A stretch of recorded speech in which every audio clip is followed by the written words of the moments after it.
BP продолжува и денеска со тестирањето на поклопецот на нафтениот бунар поставен минатата недела. За сега изгледа добро. А во меѓувреме ние уште еднаш се навраќаме на состојбата на американското крајбрежје. Овој пат преку видувањето на нашиот колега Јане Бојаджиевски, кој минатата недела беше во Флорида. Јане, што виде во Форт Лодердейл?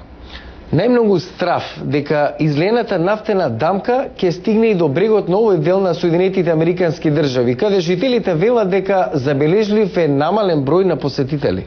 И на што се фокусираше во твојот денешен прилог?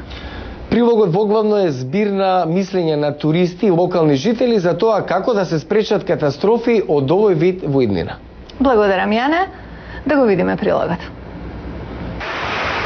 И на песочните плажи во Форт Лодердейл во Флорида расте загриженоста дека наслагите излеана нафта ќе допрат и до овој дел на јужната сојузна држава.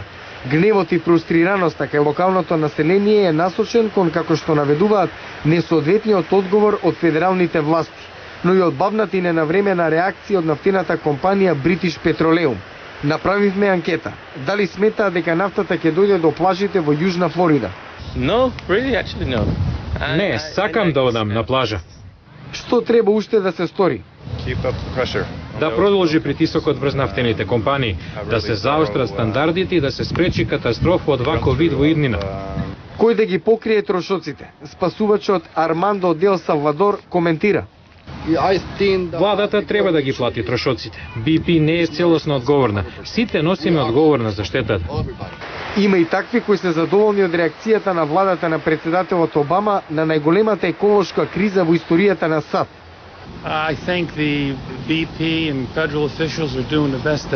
BP и федералните власти чинат се што може. Треба да ја држат ситуацијата под контрола и да се надеваме дека нафтената дамка нема да ја зафати голската струја, но најверојатно тој ќе се случи и ќе стаса до Атлантикот.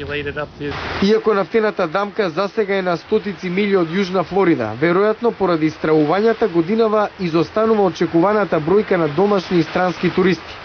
Меѓутоа, нафтената дамка сепак не спречи голем број локални жители и натаму безгрижно да се капат и да се сочат на прекрасните песочни плажи во Флорида кои наликуваат на Карибите.